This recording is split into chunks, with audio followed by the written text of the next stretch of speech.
It's a mailbag episode of Locked On Cardinals today where I answer your questions about the roster, free agents, and what the level of concern is for this team heading into 2023. This is Locked On Cardinals. You are Locked On Cardinals, your daily St. Louis Cardinals podcast, part of the Locked On Podcast Network, your team every day.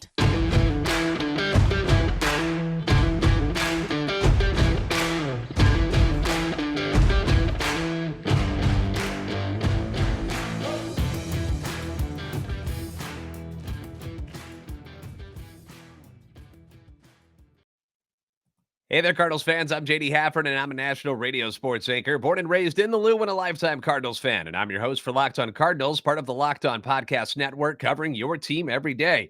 You can follow me on Twitter at JD Sports Radio and follow the podcast at LO_Cardinals. I want to thank those of you who make Locked On Cardinals your first listen every day. We are free and available wherever you get podcasts on iTunes, Spotify, Google Podcast. On YouTube, you can find us there. Be sure to like, subscribe, and comment so you can interact with us. Hit the notification button so you know when new episodes are posted. This is a show serving Cardinal Nation and giving the best fans in baseball all of the info about the birds on the bat. This episode is brought to you by FanDuel Sportsbook, the official sportsbook of Locked On. Make every moment more. Visit FanDuel.com/LockedOn today to get started. Now, it's been a while since we actually did a full-blown mailbag episode. And what I like to do is when we have YouTube videos posted and, we go on Twitter, I like to respond to as many of your comments and questions on Twitter and YouTube, as many of them as I possibly can. So if I haven't responded to yours, perhaps it's because it was either a repeat question that I answered earlier on, or I just haven't gotten back to, that particular episode to see it. So apologize if anyone feels scorned out there, but that's what this podcast is about. That's something that I've geared this towards since I took over, is the interaction between us, okay? The fans, the guests we have on here from time to time, which, by the way, we are going to have more of those down the road. I promise you, we will have more guests on here as we get spring training and the season moving. But let's go ahead and start with our most recent episode, which was yesterday's, where we talked about the World Baseball Classic, and I pointed out how the Cardinals have so many guys that are participating for different countries, and that there are some good and bad sides to this whole thing. Now, Gary Coker wrote, I think it's awesome. We get to see our young players play and all of our starters still playing. Also, Contreras is staying back and playing with our young players and getting to know and catch our starting pitchers and relievers. So it's a win-win. Well, thank you for commenting, Gary. And yes, I agree. The biggest plus, at least in my eyes, is that so many starters are going to be in the WBC that we're going to get a nice, long, hard look at what your upcoming prospects have to offer. And you're going to see them do it against big league talent in spring training. Let's think about this. Let's be honest. Would you rather have your top prospect, Jordan Walker, taking swings on the backfields down in Jupiter against AA pitching, or do you want to see them go up against Jordan Walker on the main field in game situations against a majority of big league pitchers? Most of the guys who are going to get the looks early on in games are big league pitchers. They're not AA. Some of them could be AAA, but for the most part, they're going to be big leaguers. So that's something I'm looking forward to. The logjam that we've been talking about in the outfield that's been discussed not only here, but on different shows around St. Louis and around the internet. It's not so jammed during spring training when you've got O'Neill and Newbar gone at the World Baseball Classic for a couple of weeks. So you're going to see Dylan Carlson, Jordan Walker, Alec Burleson, Moises Gomez, and others. They're going to be afforded more looks in spring training. They're going to get more swings during the spring. And that's a good thing, because we need to know if these guys are ready to contribute and ready to step up in an injury situation. I need to know if Newbar needs an off day, that Alec Burleson isn't like a massive drop-off in the field and at the plate, as your left-handed hitter who is going to be one of your backup outfielders. At 20 years old, is Jordan Walker physically and mentally ready to tackle a 162-game season? We don't know that yet. He doesn't know that yet. He seems ready. He seems mature. Obviously, he's a big dude, 6'5", 220 some odd pounds, if not bigger than that now. but we don't know. We don't know if he's ready to face big league pitching yet. Is the power that Moises Gomez unleashed on the minor league system just last year, is that real? Or is he going to be like a flash in the pan kind of guy, just a one and done type of player who pitchers have figured out now that they've seen more tape on him? And as he's moved up in the organization, he gets to AAA and has to face big league pitching. Can he still hit the way he did at AA and partly at AAA this past year? These are things that, the coaching staff and the front office, they usually have to judge the young prospects off of, 10, 15, maybe 20 at bats in spring training. Instead, all of these guys are going to get the full allotment of at bats that, a seasoned veteran would be taking instead. And that's definitely a positive. And I'm glad, that fans like Gary and others in the comments section harped on this about it being such a good thing, because it's true. It's true. It's definitely a positive about having so much talent that these starters are going to be playing in the World Baseball Classic, that you're going to get a really good look at what some of these young guys have to offer. Nick Elliott is a little more down on the idea. This is what Nick said. I don't like it. I understand why the players want to do it, but it's not good for the Cardinals in the long run. I brought up this point as well yesterday because, you're taking, more specifically for pitchers, I'm not so worried about the hitters getting extra swings as much, but pitchers, you're taking throws out of their arms that would be used during the regular season and the playoffs, and you're using it a little bit earlier in the World Baseball Classic. You might need these guys in September and hopefully in October during the playoffs. But, at the same time, are we really going to say no? Are you going to say no? Can you imagine what the blowback would have been if, the Cardinals ownership or the front office said, you know what? We're not going to let you guys play. We will not allow you to represent your country at the World Baseball Classic. You're our property, and we will not allow it. Probably wouldn't have gone over very well, right? Probably going to upset some of these guys that you're counting on to win you a championship. Now, if one of these guys suffers a major injury, we're going to curse the front office for letting them play. So it's really a no-win situation for everybody involved. So we just got to, keep our fingers, our toes, our eyes crossed, if you can do that, and hope that everyone escapes the World Baseball Classic unscathed. Up next, have the Cardinals lost ground in the division to the Brewers and the Cubs? That's next on Locked On Cardinals. This year, the only app you need at your Super Bowl party will be FanDuel, America's #1 sports book, and we're really excited about our new sports betting partner for Locked On, because they are the #1 sports book in America. That's FanDuel. I mean, how excited are you going to be if you're like, dude, we got the #4? Yeah, that's not cool. FanDuel's #1, and if you're new to FanDuel, that's great. Not a problem. We've got a lot of great features that make betting on sports fun and easy. Here's what you do. You download FanDuel now so you can bet Super Bowl 57 with a no-sweat first bet. You'll get up to $3,000 back in bonus bets if your first bet doesn't win. FanDuel lets you bet on everything from the money line to point spreads to who's going to score a touchdown, who's going to be the MVP, who's going to win the game. Obviously, those are all huge things that you can bet on. I was talking to my little brother today.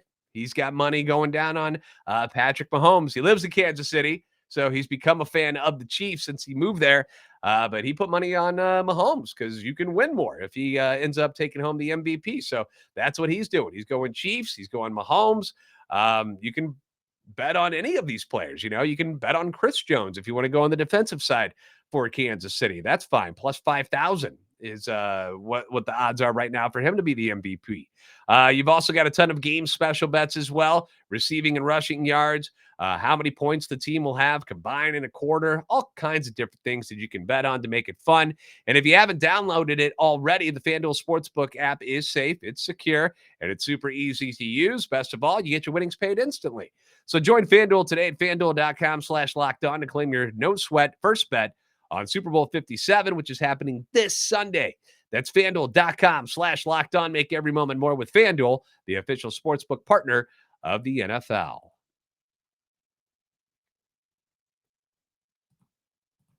Thanks for making Locked On Cardinals your first listen every day. Be sure to check out Locked On MLB Prospects as well. Our host, Lindsey Crosby, is a prospect encyclopedia, and he's going deep on the MLB stars of tomorrow. It's free and available wherever you get podcasts. And in case you're wondering, he is very much high on a lot of the Cardinals prospects. So it would be nice for you to drop on in there and say hi to him. There have been talks in some MLB circles that the Cardinals' lack of adding anything more than Wilson Contreras in free agency was bad.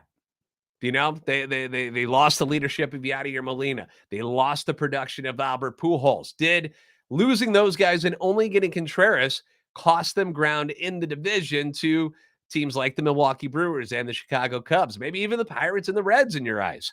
That was the question that we posted up.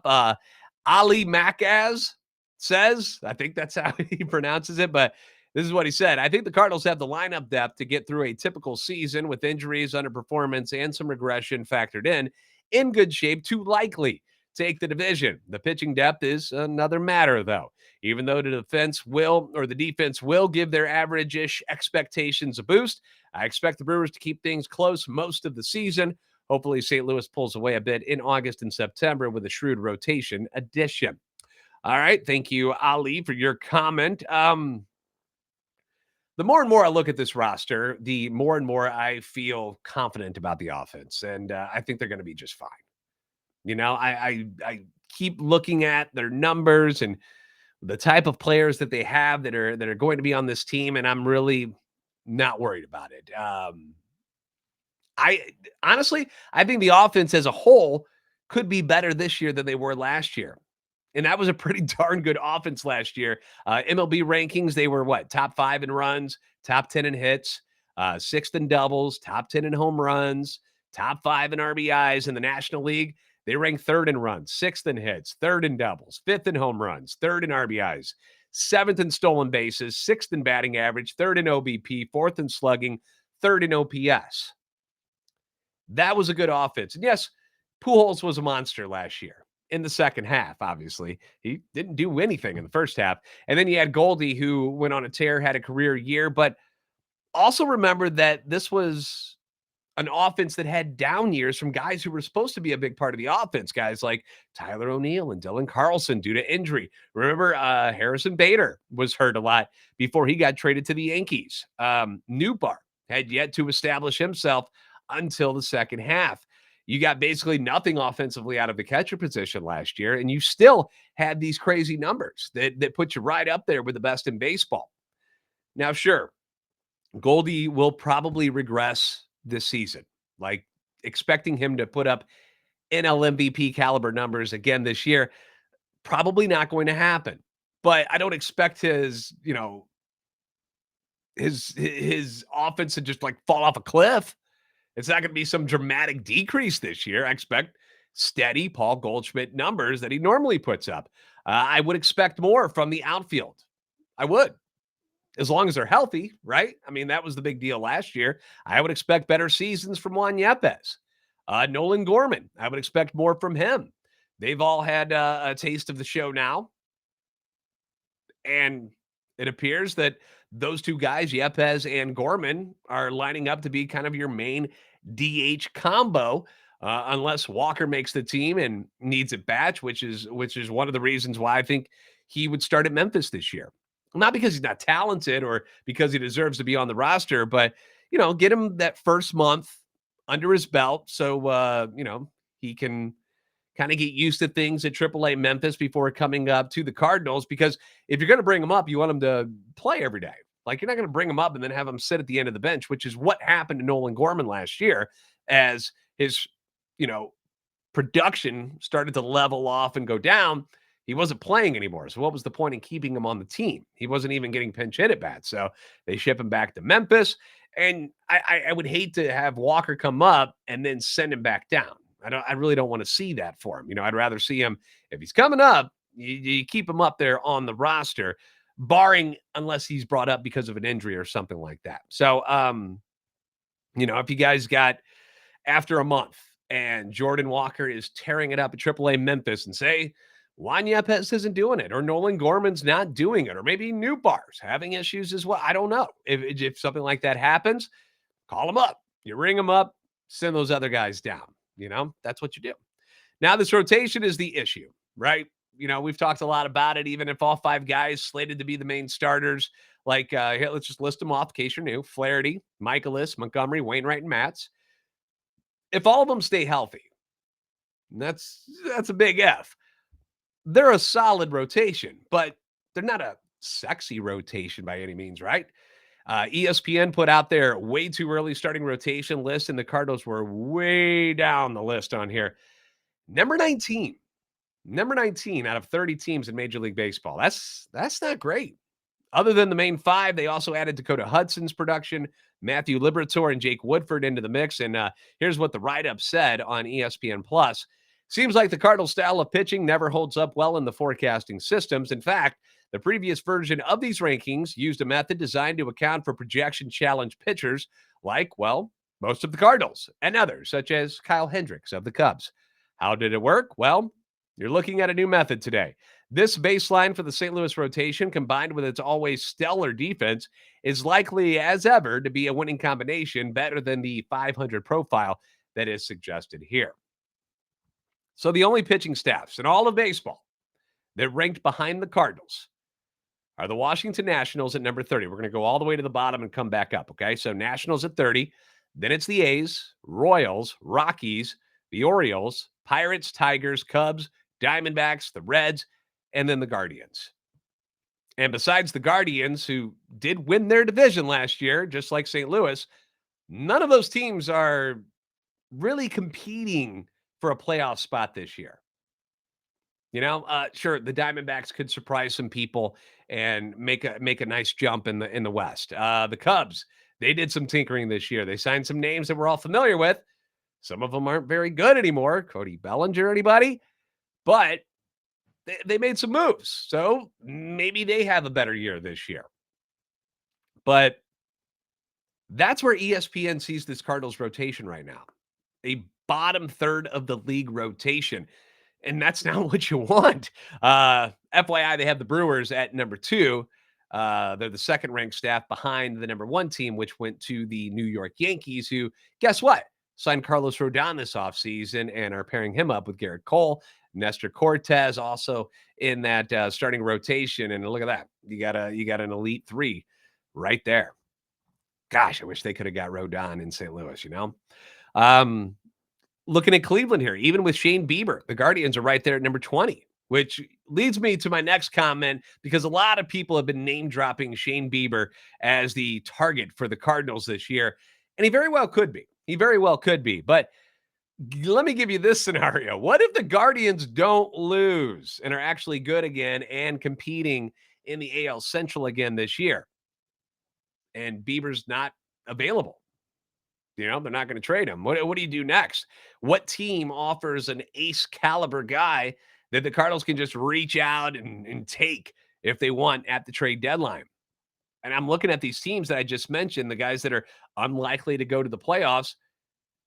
Part of the reason why these teams aren't good is because they're pitching. I mean, who are you trying to pull from their pool of pitchers to make your staff better at the deadline? Are you talking about the corpse of Steven Strasburg or Patrick Corbin from the Nationals? The Diamondbacks, I'm assuming Zach Gallen is not going to be available. So now you're looking at Madison Bumgarner again, who we looked at and talked about at the trade deadline this year. German Marquez from the Rockies. I like what he does. I think he could be all right out of Coors Field. There's just not a lot out there. So the Cardinals are going to have to develop their own aces if they want one, which is why perhaps hanging on to their top pitching prospects like Michael McGreevy, Cooper Jerpy, Tink Hens, Gordon Graceffo, Matthew Liberatore. Maybe that became more of a necessity when they realized that, wait a second, there are not a lot of guys out here that we can go trade for right now, because so many teams make the playoffs now. It makes what's available at the trade deadline even that slimmer.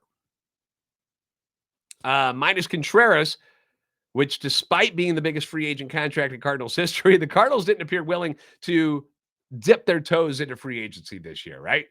They didn't want to go into those very expensive free agent pools. So what is your level of concern for the Cardinals' future if they aren't going to pay for free agents like they did this offseason, where they said, nah, you guys can have them. We're good here.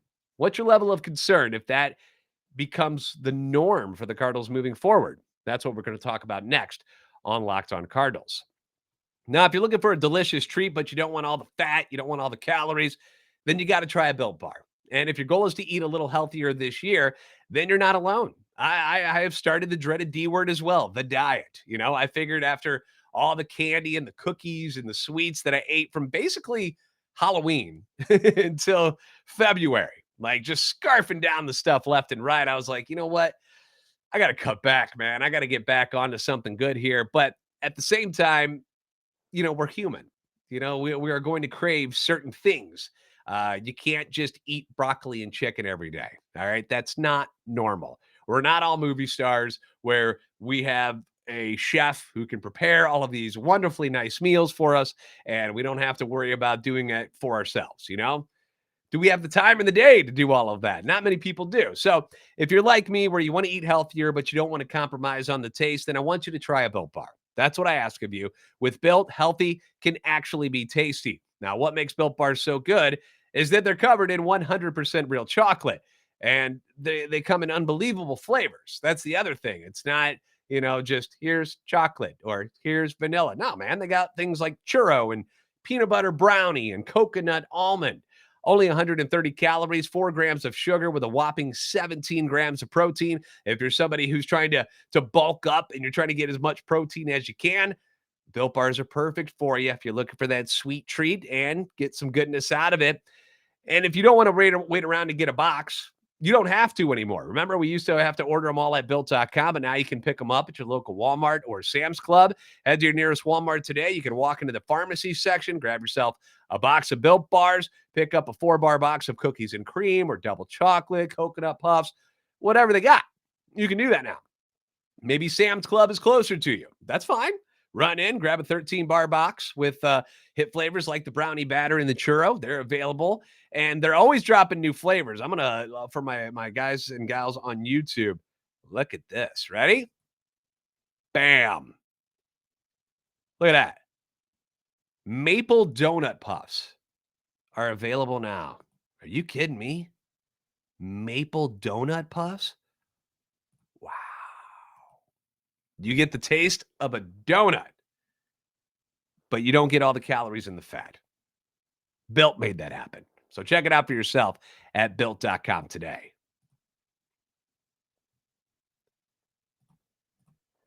If the Cardinals are going to, or I should say, if they are not going to buck up to move a team like this to the next level, then what is your level of concern for this franchise keeping pace with teams that are spending outrageous amounts like, the Mets, the Phillies, the Padres, the Dodgers?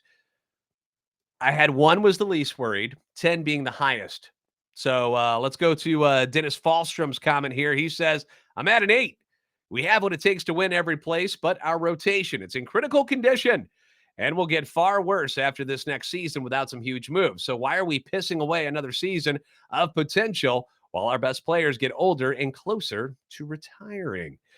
Dennis, thank you for the comment. And I get it, dude. I get it, Dennis. Did I expect them to go spend $300 million on a shortstop? No, I did not. I did not think that that's what they were going to do. I also didn't think every single one of these shortstops was going to be where they were price range. And I wonder if the Cardinals were in the same boat where they thought Trey Turner, yeah, he's going to make a crazy amount. Xander Bogaerts, probably going to make a decent amount, but, we could kick the tires. Maybe Dansby Swanson would look good in the Cardinals uniform. And then you saw the prices and how high everything was and how many years it took.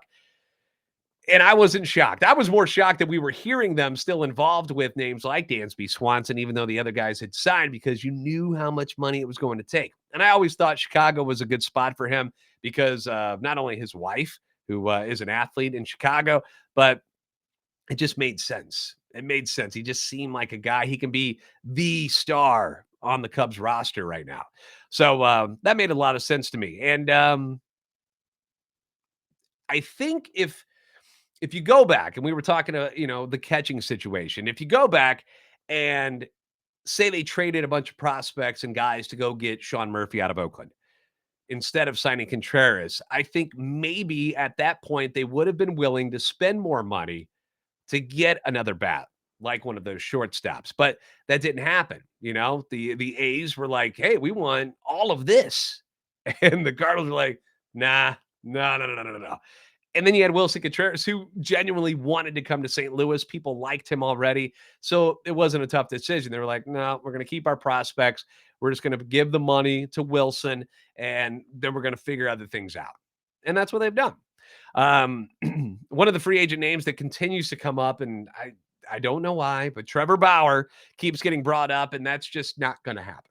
Okay, so you guys can keep posting about him and saying, hey, he'd be great. Well, the off the field stuff is just not going to fly in St. Louis. It's just not. Despite him not being convicted, he never went to jail or anything. I get that. But the stigma around him is that he's not a great guy. You haven't heard a lot of good locker room stuff about him. Granted, I'm not there, but anything I've read or heard, it hasn't been the greatest stuff. So it's just too much. My wife would say that's her phrase. It's too much. And I think that's where the Cardinals are when it comes to Trevor Bauer. For the Cardinals, at least, they're going to stay away. Another team, I think, would probably take a chance. I don't think the Cardinals want any part of that circus, no matter how good the guy was. And let's remember, he hasn't pitched in 2 years at the major league level. Okay. I don't care what the dude's doing in a gym, throwing off of a mound to his buddies. Not the same. Not the same. So it's been a while since he's been on a major league hill. And again, someone will give him a shot, but it ain't going to be the Cardinals. I can almost assure you that. CJ is awesome, says, great name, by the way. I would say I'm at a 2. I'm not concerned much, but we do need at least to extend a starting pitcher. And they will. CJ, they will. Okay, it's going to happen. At least they're going to try to. Which of the current guys who are set to be free agents out of Michaelis, Flaherty, and Montgomery will they resign? I don't have that answer for you because it takes 2 to tango. You know, you got to have the player who is willing to sign an extension and not go to the free agent market. And you got to be the Cardinals that have to reach out and say, hey, we're going to offer you a good large sum of money here to not test that market and stay in St. Louis and to have a little faith.